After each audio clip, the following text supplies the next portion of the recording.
To start off, why don't we talk about the broad concern that you've brought to the table, which is the size of the project? Well, the size of the project is important, but more importantly, it's the use. The site is approved for 70,000 square feet of building space. They have now negotiated with the town board to have the project be 83,500 square feet. But that really isn't the issue.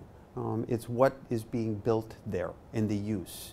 For example, if there was going to be an 80,000 square foot warehouse that was going to hold bourbon, there would be no traffic. So it really wouldn't matter much because there's no traffic. But you're building on that site what's going to be a grocery store, an Amazon pickup and delivery center, a restaurant and pub, a Starbucks drive-through, 18 other retailers with a strip plaza in the back, 2 other buildings that we don't know what will be in those buildings, but it looks like from the updated site plan that there will be pads for restaurants. So it really comes down to what's the use of the site. That's a fair question.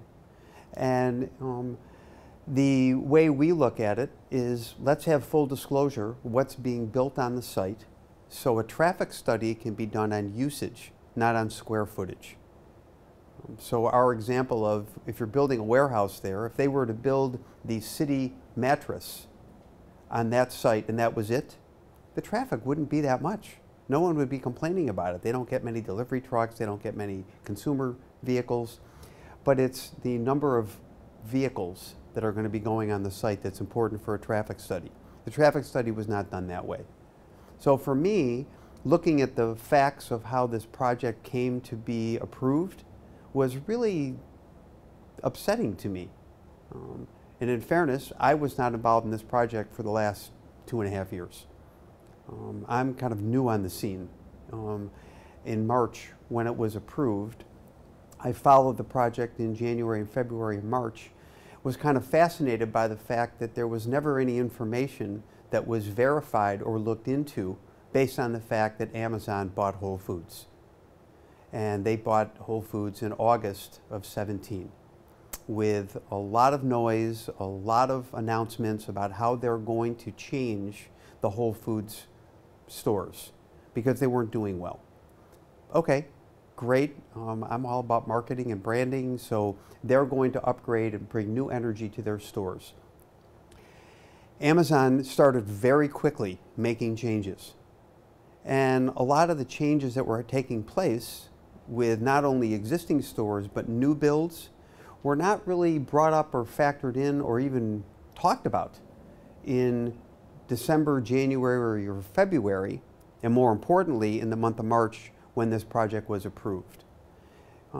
Questions were asked. The developer brought up information that was very concerning to the residents because is Whole Foods telling us this, or is it just the developer telling something that they just want to get this project completed?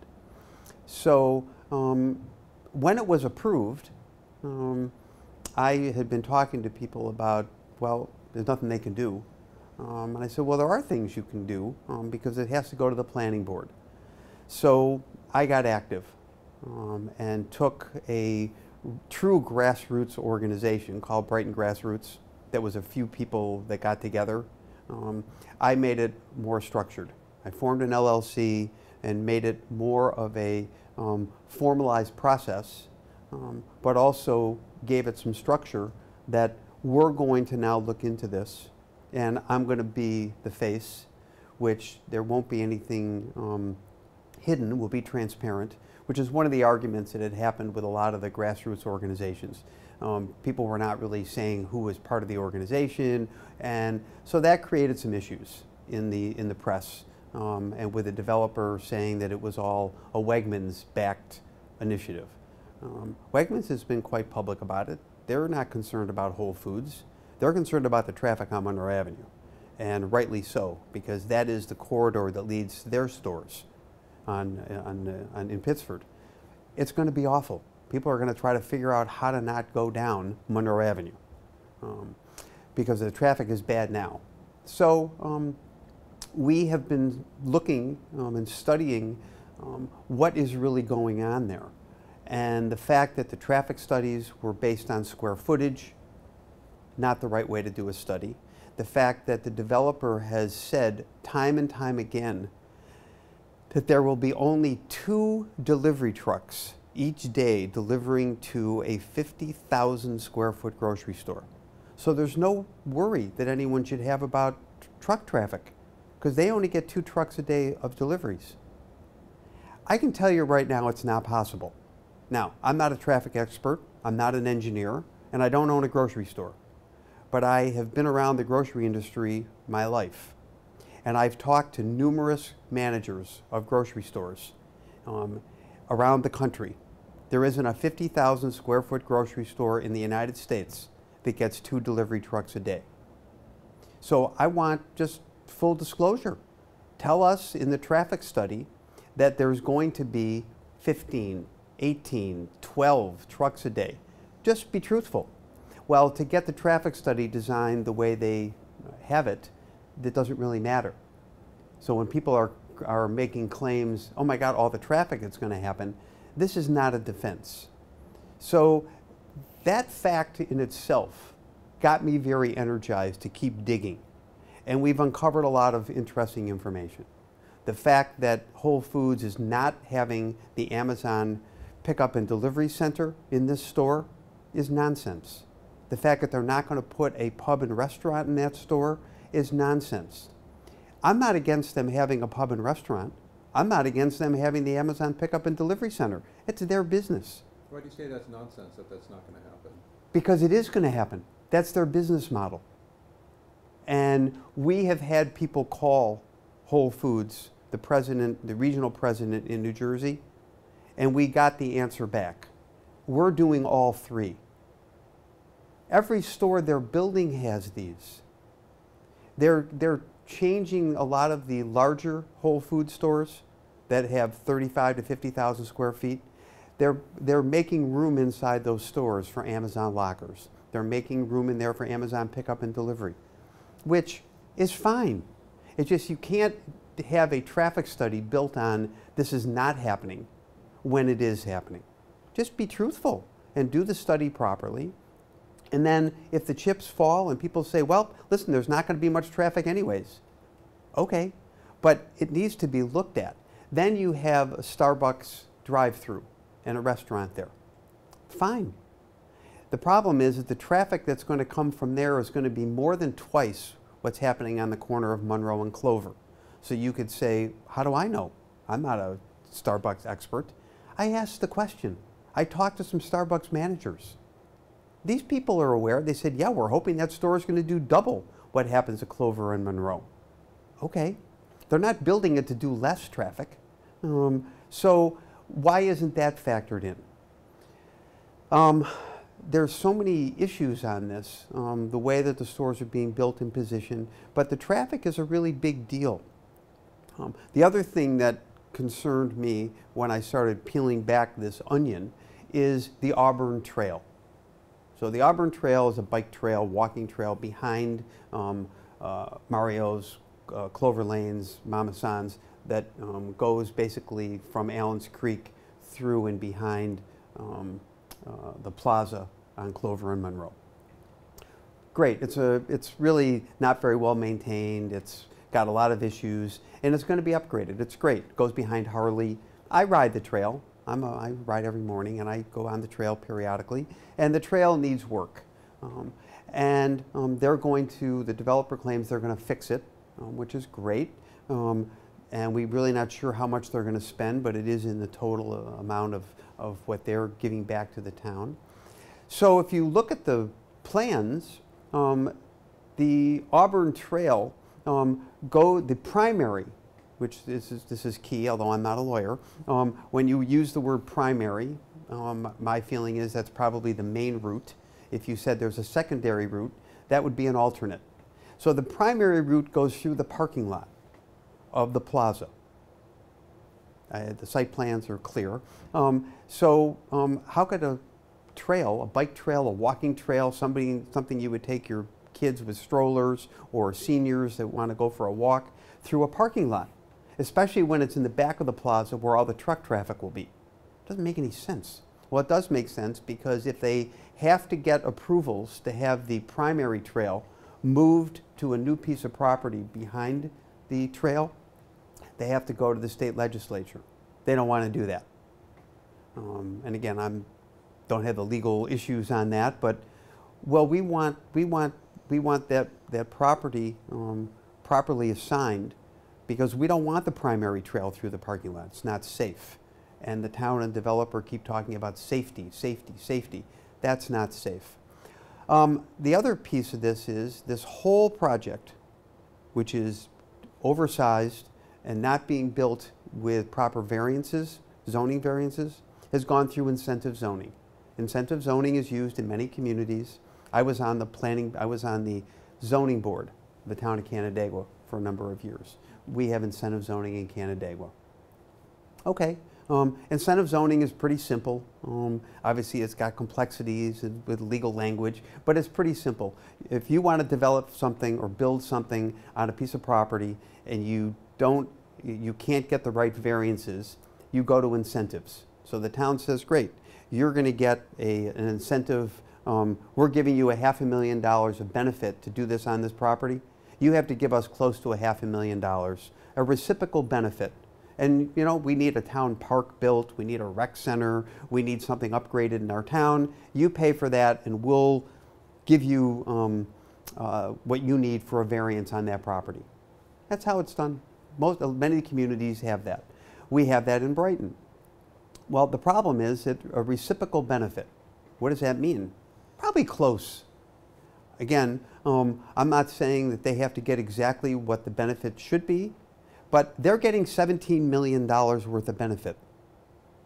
And that's over a 20 or 25-year period with all the extra square footage and what they're doing there.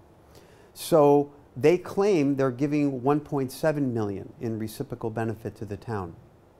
The numbers don't add up. That's only 10% of your benefit. Plus, we've never been able to find, and it is in no records in the town, how they added up the $1.7 million.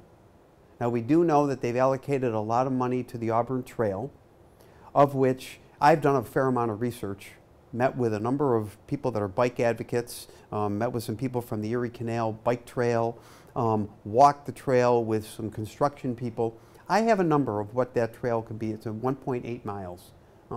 I think it's a community project. I've already stated publicly I'm willing to take it on as a community project. Maybe with the help of Rotary, Chamber of Commerce, Kiwanis, some community people, and some gifting kind equipment, we could probably get that built, $200,000 or $300,000. It's got to be built, you know, to handle the weather. But I think that they've added the numbers up to be more than double that, to go into their 1.7. But you know, that's fine. The question is, the $1.7 million of benefit to the town is also things that if it didn't go through incentive zoning, the town would have required the developer to do. They're getting credit for the curbing. They're putting in the $1.7 million. The new traffic lights are in the $1.7 million. It's not really the way it works with incentive zoning. Incentive zoning is over and above what you would normally get in requirements. So that's one big issue for us. We would like the town to get its fair share of benefit. So, you know, if the developer wants to build a new rec center for the town of Brighton, great. Let them spend $5, $6, $7 million and build us something that we need as an exchange. I just don't really understand why the town is letting that money get away. It's really not fair. The traffic, the DOT, the Department of Transportation of New York State is very much against what's being proposed. They've already come out publicly. It's going to create major queue time increases, and there's many issues with 2 traffic lights. Although originally there was 1, and in the final approval, in the final minutes, the final hours, another traffic light was added. So who does that benefit? Well, the traffic lights benefit not only this oversized plaza, but the properties across the street, okay, of which there are many. Okay? Most of those properties are owned by the developer that's planning to build the Whole Food Plaza. So the benefit really goes not only to the town supposedly, but it goes to the benefit of not just the people that are renting property over there, but to the landowner who happens to be the developer of the project. For clarity, totally in favor of Whole Foods coming to Brighton. I think it'd be great, but not at that space with that amount of building. Let them build what they think they need, and then build something else that provides good mixed use. Even the planning board has mentioned at the last planning board meeting that they were hoping that this site would have been brought to them with more of a mixed use concept. It's not, so they're working with what they have. So they have the last say in the site plan. We presented to them some conditions that we think are important. One was to verify something that has not been done through the entire process. The town board never verified there will only be 2 trucks a day delivering to Whole Foods. If that changes the traffic study. And we've asked the planning board to ask the developer to get a letter from Whole Foods that they only have 2 trucks a day. That's it. I can tell you right now, because I've been curious enough to go to Buffalo and ask the store manager and people that work at the Whole Foods there, and also the people that work at Tops, and also the people that work at various grocery stores in Western New York. There isn't a grocery store in Western New York that gets 2 trucks a day. It goes anywhere from a 50,000 square foot store, anywhere from 12 to 18 trucks a day, every day.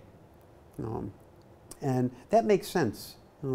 And 2 is really, that's really an embarrassment that you would actually present that and no one at the town board would say, wait a minute, can we verify that, or that doesn't sound right?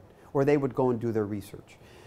The other thing we're asking for is for Whole Foods to provide a letter that they're not putting in a restaurant and a pub, because that traffic would affect the traffic study. And again, it's fine if they do, just that should be factored into a new traffic study. And the Amazon delivery and pickup and lockers, it's happening. So that also affects the traffic in and out of there. And for those that don't understand the Amazon pickup and delivery, it's brilliant marketing. Their concept is you can not have a package delivered to your house anymore. You can have it delivered to Whole Foods. You go out of town, it's, you don't like the fact that they leave packages at your door, which they're overcoming an obstacle and a complaint that they've been getting at Amazon. People drop, they drop packages at your door, you're not home, it's on a weekend, it sits for 3 days, it rains. They found a solution. We're going to have your package delivered to Whole Foods. We'll hold it there, and then you'll come and pick it up. And when you come, many times you get a 10% off coupon to shop at Whole Foods. Great marketing. The problem is it's a traffic driver. If they're not doing it, fine, except that they are, because all the stores are being converted to this model. That affects the traffic study, which means those 3 things in itself need a new traffic study. So we would like that done. The other issue that's big on our mind at the moment is the tax reassessment issue, which the Clover Lanes piece that was sold in 2014 for $7 million was assessed at $1.65 million. The assessment has never changed. They just had a town-wide reassessment.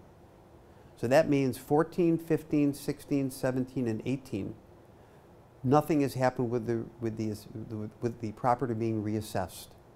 Now, it doesn't mean that the property would be taxed at $7 million, which, if you're a homeowner, if you buy a home, your house, when a town has a town-wide reassessment, your taxes go up and your assessment goes up.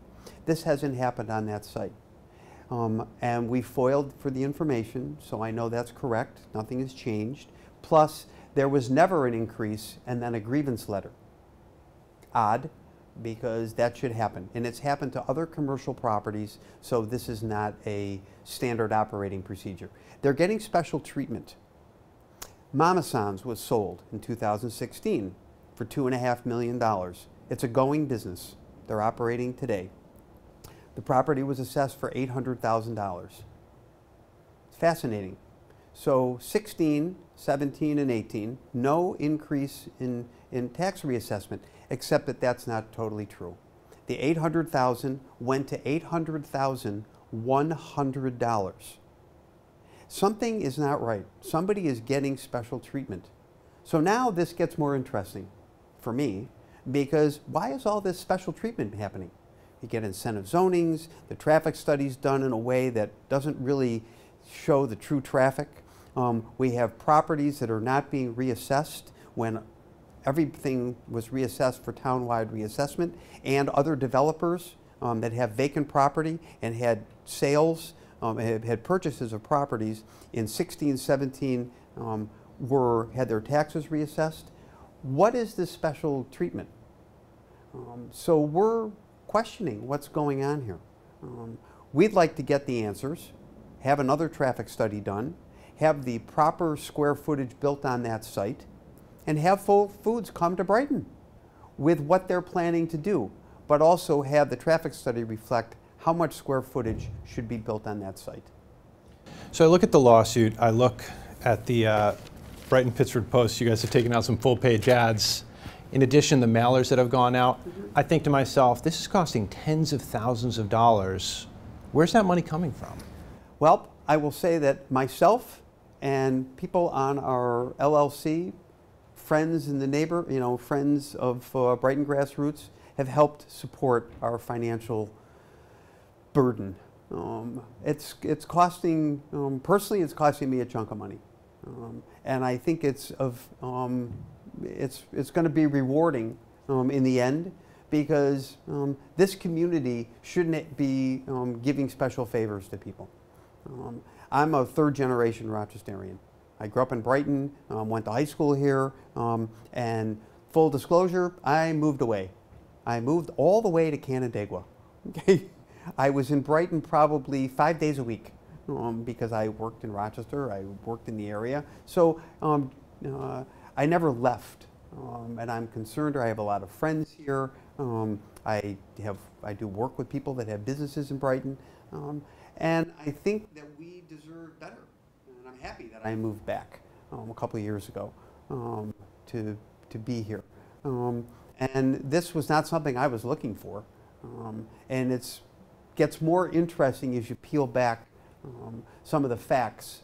And if the town board and the planning board are going to be transparent with the residents, then we'll find out why special treatment is given. And as we asked about the tax reassessment, I just wanted to know how you got from a $2.5 million piece of property that was sold, and you increased the assessment by $100. It's a fair question. It's a fair question to ask. How did you add $100? Was there a grievance letter? No. Well, how did you get the $100? I mean, I'm curious. How did you get to zero when Clover Lanes was sold for $7 million and you didn't change the assessment?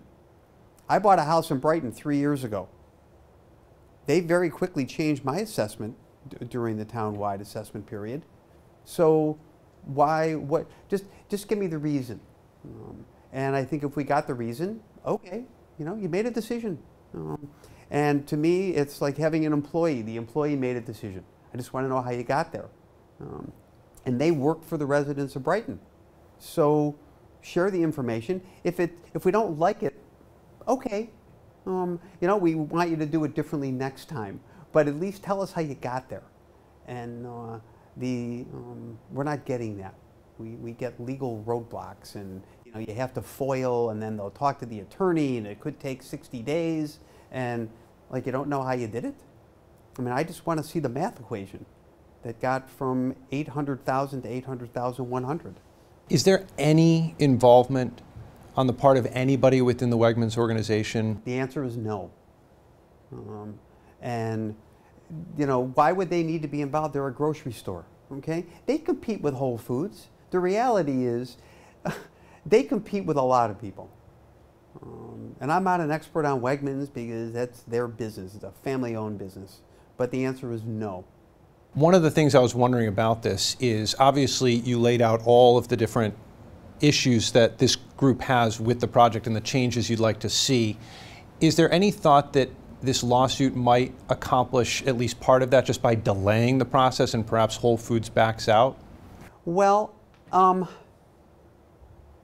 anything's possible. We're really not, our approach is really not to delay. Our approach is just to get the answers. Just tell us how you're doing this. What are you really doing? And a traffic study is not going to take long. And Brighton Grassroots has not delayed.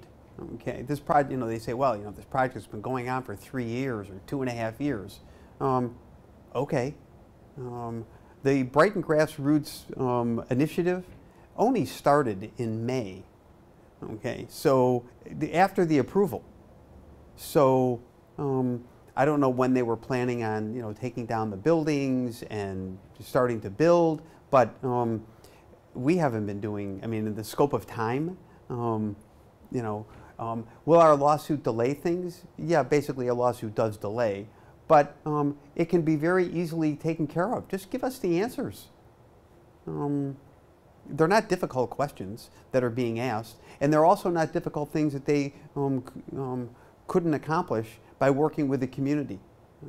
The Auburn Trail issue was pretty easy to get done, and a lot of the other things could get done quite easily. So, my last question, do you regret not getting involved sooner? Oh God, no. I'm so glad I wasn't involved earlier, because I think if I look on the last 4 months that I've been involved, 5 months, it's exhausting. I don't think I could have kept up this pace for 2.5 years, which I think is a lot of reasons that people dropped out, because they felt they, when it was approved, they were like, well, there's nothing we can do. So I am bringing some fresh energy. I look at this that I was really hoping that within 3, 4, 5 months, we would get the answers, the project would be right-sized, a new traffic study would be done, and Whole Foods would open up 2019, 2020, whenever the normal process is. I don't really look at this as this is taking up way too much of my time. I've got a business that I'm running. But I'm meeting a lot of really nice people in the town of Brighton. It's nice to be reacquainted again, and I'm hoping that it gets resolved quickly.